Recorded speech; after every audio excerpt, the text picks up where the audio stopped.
for our first test on how to kill a mummy. I'm assuming we summoned the proper gods with the proper rituals and incantations, because the Egyptians were big into that type of magic. But I think I will get the holy hand grenade here. It was a 13th century grenades that we actually had old-fashioned gunpowder in, and tried to blow one of these heads up before.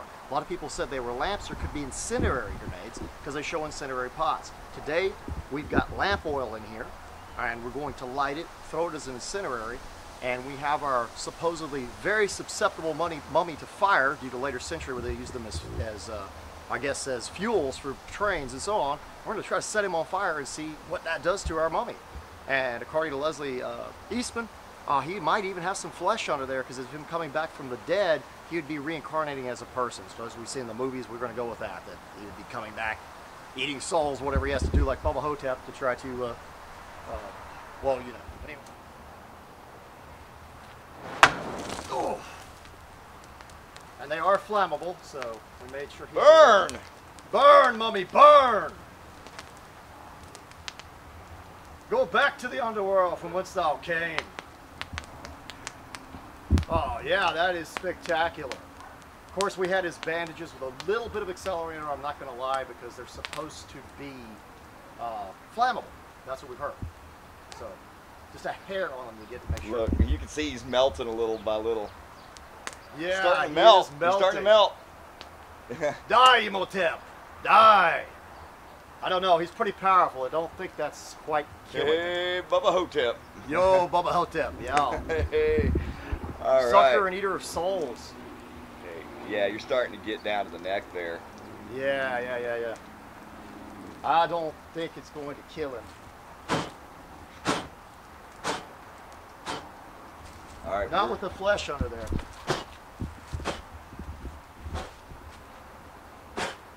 Yeah, that oil is hard to put out.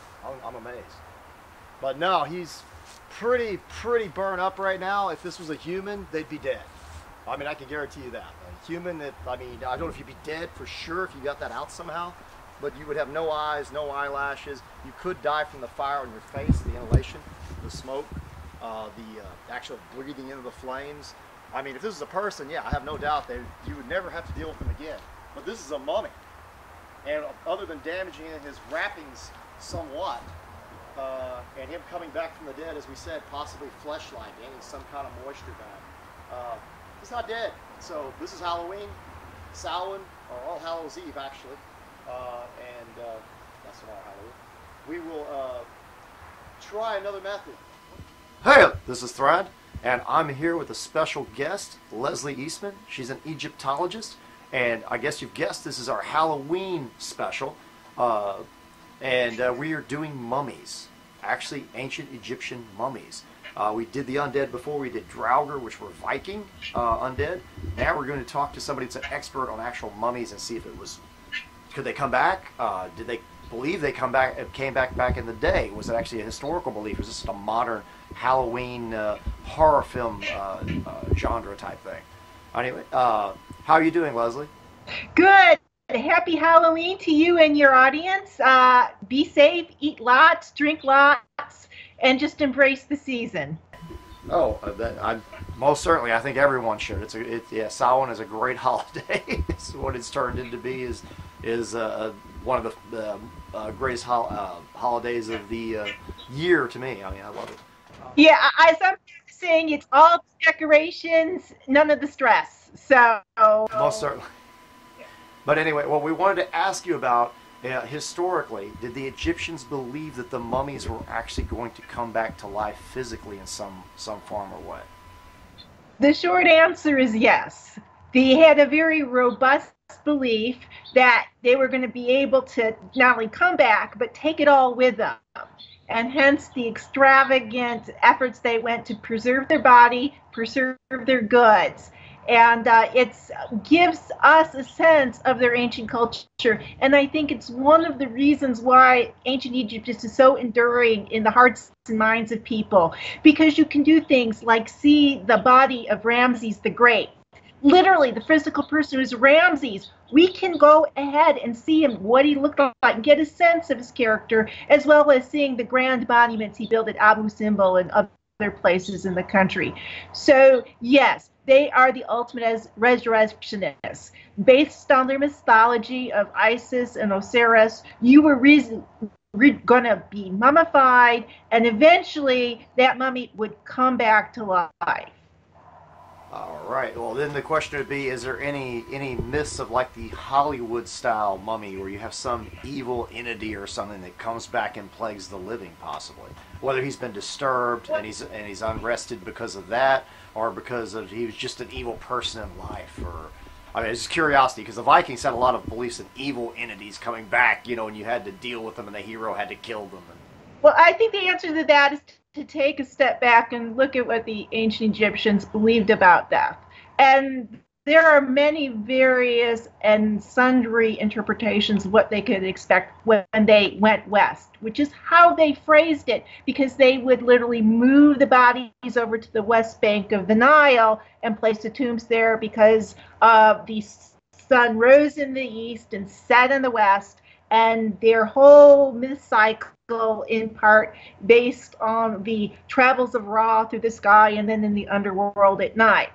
So the earth and sky god and goddess got together, had 5 babies in a sequence: Osiris, Isis, the evil brother Set, his wife Nephthys, and we'll say Anubis in this case, though there are many various for number 5. Now, Isis and Osiris, brother-sister, Set and Nephthys, brother-sister, they coupled because this is what the gods did. And the Isis and Osiris are great rulers of Egypt, Proto-Egypt, shall we say, taught agriculture, really made a rich and prosperous society for the people, loved the people. Set, the brother, got jealous, decided it'd be a great idea to invite his brother Osiris to a party, get the brother drunk, challenge the brother to have, he would get this fabulous crafted cedar box if he fit in it perfectly. Well, since it was built to the specifications of his brother Osiris, surprise, it fitted perfectly. So Set had his huntsman shut the box, shutter it, wrap it in lead, and sent it into the Nile. Nephthys is a goddess of domestic harmony. She was sad, and she loved her brother Osiris, joined her sister Isis in the quest for the body. Eventually, they found the body, and Isis was going to try and resurrect it, but Set caught them again, chopped the body into 13 separate parts, tossed it into the Nile. Eventually, Isis was able to recover 12 of the 13 parts, the 13th part being a piece of the male anatomy that's being featured during events. And so she created one out of mud, ritual, and eventually had her way with the Osiris corpse and impregnated them herself, so she gave birth to Horus, which was ultimately the next generation, the son that would take over the father. Where's the father going to go? Became Lord of the Underworld. So that's where everybody went up to be judged by Osiris after they died. So that's phase 1. So you're in the underworld now. A couple of entities would join you, and that included Ammit, the soul devourer, kind of a hippopotamus. Right, so if you weren't worthy, you were devoured, I believe, yeah. Yes, so creation, that was one. Ma'at, the goddess of truth, she would be placed on a scale. So when those who died arrived to the everafter, they would have their heart placed on a scale. If weighed lighter, you were in with the field of reeds, the glorious place, the heaven. Items would grow. You drink beer, you drink wine, you eat bread and onions, enjoy your loving family. And all the goods you brought with you, they'd be right there. It was fabulous. On the other hand, if you're evil, you went to Ammit and your soul were devoured. Furthermore, there were a bunch of challenges in the Book of the Dead that's so popular in the story is nothing more than a guidebook on how to join Ra on his boat ride over to the land of the dead without getting eaten by serpents or thrown into pits of fire and that sort of activity. So a lot of different components here, but the goal was get into heaven, partying alive, and eventually your body and your car and all the other 7 parts would end up back in your body, and you would be reanimated in a happier world, kind of like what's supposed to happen in the Christian myth, the Great Resurrection, and that's why a lot of the Christian faiths, including Catholicism, which I practice, really strongly want your body intact and make a big thing of venerating saints whose bodies remain untouched through corruption. So it's a big. It actually goes back to the old beliefs of like the Egyptians and earlier cultures that believe that way. You got to keep the body intact, like the sarcophagus with the knights in them and so on. Yeah. So if you ask me, does Hollywood get it right? Shockingly, ancient Egypt is probably the one thing they get consistently wrong in so many ways, so many times. So no, you're not going to read the Book of the Dead to resurrect it. That wasn't the purpose of the Book of the Dead. You're not going to come back in a mummy wrapped body form that you're going to look just like the way you looked. But otherwise, it's still good. Mummy film is nothing more than entertaining. Oh, and when you put your body together, there were only 4 canopic jars, and they called canopic jars, and they didn't go flying around or doing anything special. So yeah, they just had where they have the lungs. What do they have in there? I can't remember. The liver, the lungs, stomach, kidneys.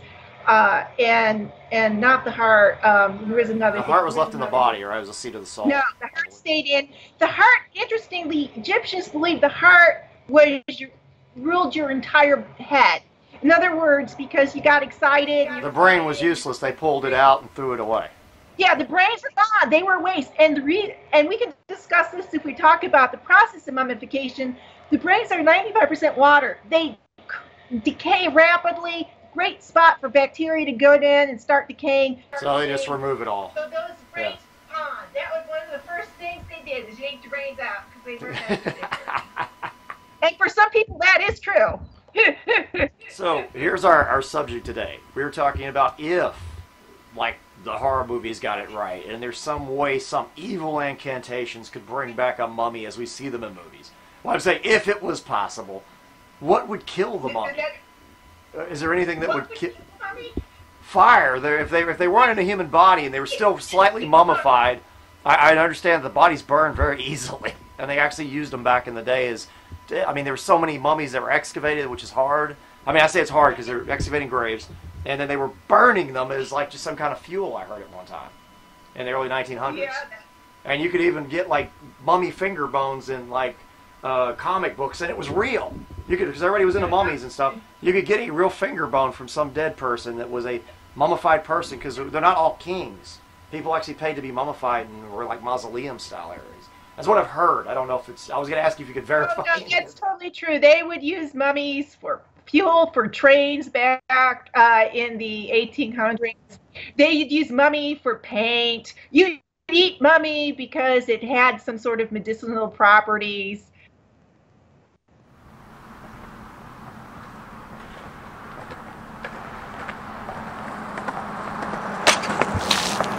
Okay, go ahead.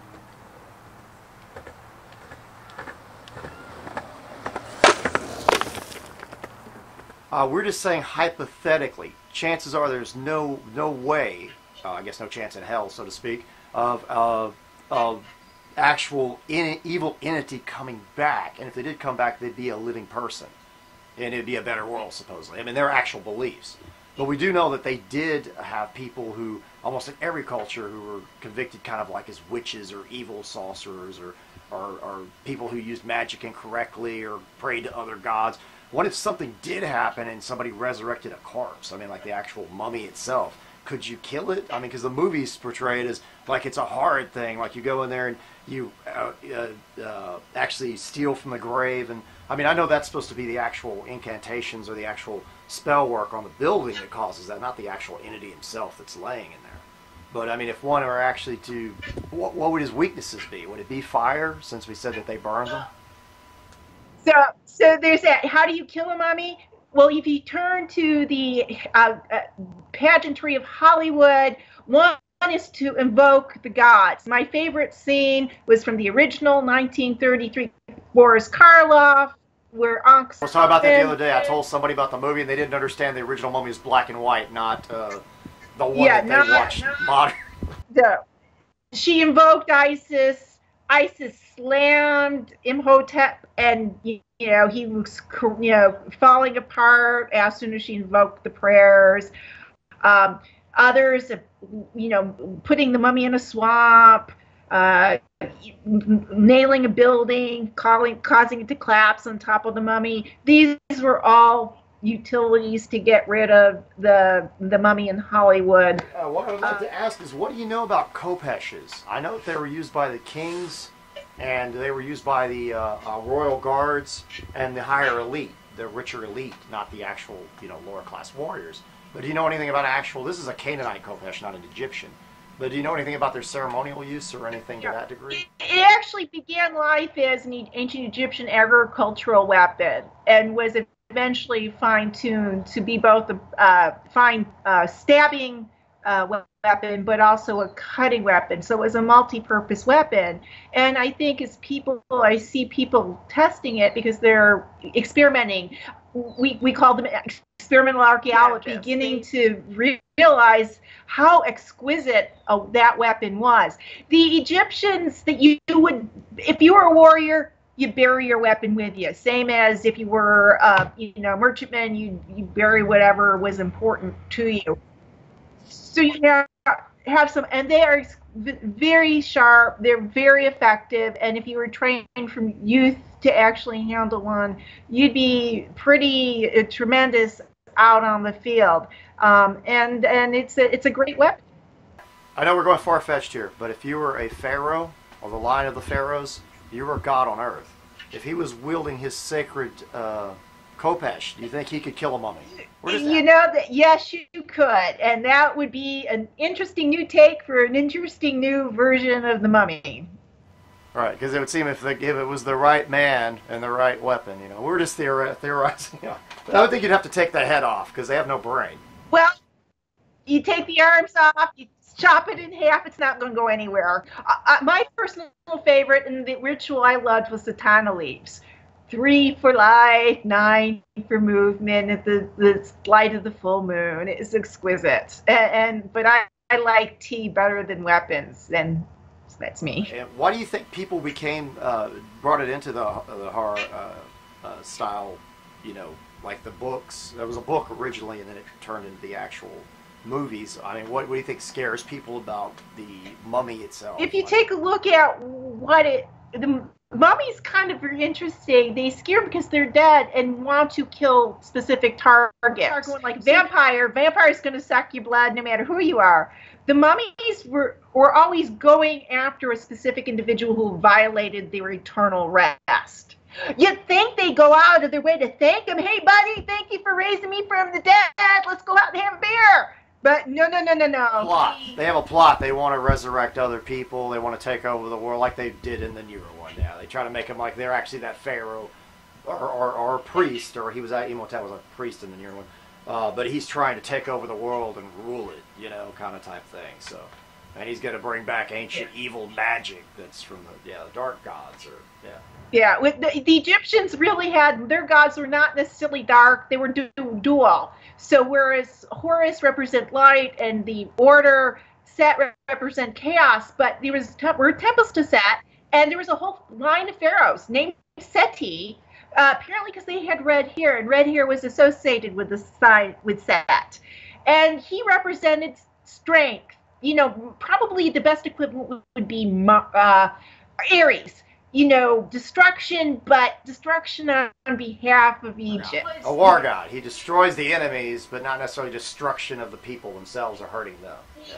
He's their wrath, like Thor with his hammer, like him fighting the giants. Yeah. Yeah. So it's a little hard to explain. Set's not necessarily evil. He just represents chaos as opposed to order. And you'd find often in the art and jewelry associated with Pharaoh, there was Horus and there was Set, because he needed both to succeed in life.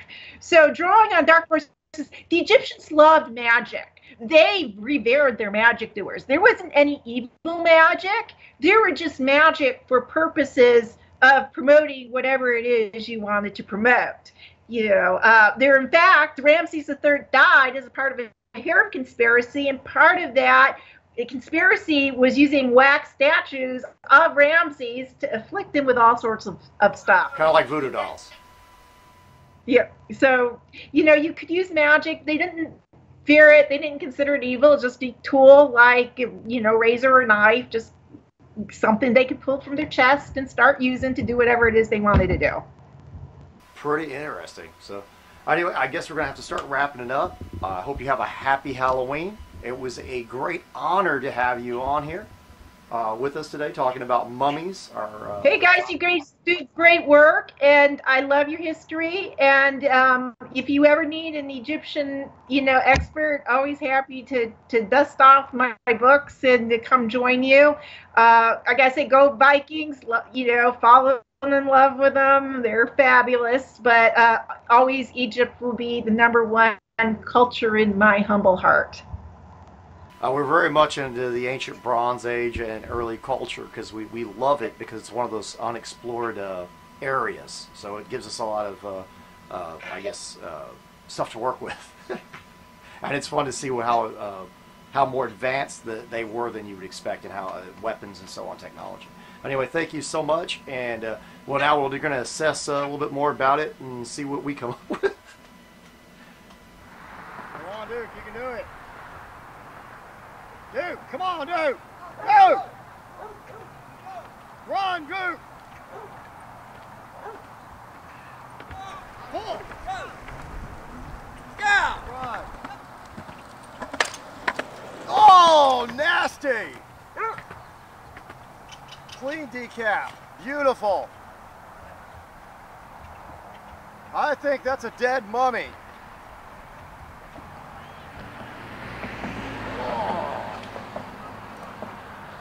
I even have bits of the cloth on my blade.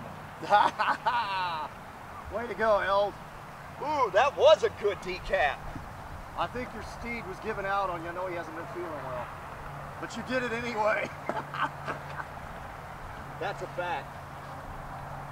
Clean through. That's for a proof nice even without. Samhain or All Hallows Eve or Halloween special. This is awesome. That was great with the Neil Burridge Khopesh. Maybe I think it was. feeling better later. I think this was imbued with magic from Neil Burridge, and that's why I was able to do it. No, we know you're kin to the old Pharaoh kings. That's what it is. You're the god line of the That's gods. possible. It's possible. Never know. But my poor dog Duke is not feeling well, y'all. So please forgive him. He wasn't able to pull at his full strength. He's had an enlarged prostate, which is a condition common in 5-year-old pit bulls. So please forgive his inability to pull the skateboard like he did the last time. I really wish he could have gotten that kind of acceleration. Unfortunately, when you're sick, when you have a fever, you just don't feel like doing it. I'm just looking at that pool of blood. It's kind of hidden by his cloak. Pull his cloak back. I want to see that. I'll pull the cloak from this side. Oh, look at the pool of blood. I know a mummy wouldn't have blood, but I'm assuming he sucked plenty of souls like Bubba Ho-Tep there. He's getting his life force back. But this is a nice, clean, smooth cut. Oh, most certainly. And right through the chin, right through the mouth. Basically. Oh yeah, that's hard. But through the spine. I don't think he'd be functioning without a head. Anyway, I'd really like to thank everybody for watching our special today. It's Samhain, and what better way to celebrate Halloween or Samhain than to have a nice test like this. We'd like to thank Leslie Eastman once again for what she's contributed, and thank you so much for subscribing to us. Please continue to subscribe. Tell your friends to come down here and subscribe to our channel. It helps us out a lot. Be sure you like this video, comment down below. We always appreciate that. It makes things really interesting. Be sure that you go over to Facebook, check out Thrand and Eldgrim as well. Remember, that's our like page. There's a lot of great content there. I think you'll really enjoy it. Also, there is the Thrand YouTube boat crew. Another awesome group. It's a closed group. You type it in the search above on Facebook, and it'll pop up. Ask to join. Either Thrand or myself will let you in. We're the admins there. It's a kind of a secret group. If you're part of the boat crew, you can gain a lot of knowledge from a lot of people about all things historical and all things anthropology. Really a great group of people. There's armorers, weaponsmiths, carpenters, lawyers, people that deal with firearms. There's just so many people, so it's a really great community to be a part of. So be sure to join that. That's Thrand YouTube Boat Group. Also, you can really help us with your donations, guys. So you can always go to www.patreon.com/Thrand. That money goes to all of our materials like our ballistics gel, costuming, new camera equipment, and rigs. As you notice now, we're running 3 cameras now. They're not always top quality, so donations help us increase those qualities. You can also help us out with donations of weapons, armor, and other items. We really appreciate that from any kind of people that create things. Please send those to us. You can always message us through the boat crew. You can message us through the Well of Remembrance page. You can also send us emails at thanethrand@gmail.com. We check that one very frequently. Other donations can be sent to PayPal. That's thanethrand@yahoo.com is the user ID at PayPal. That's where you can send any other one-time donations, things like that. Once again,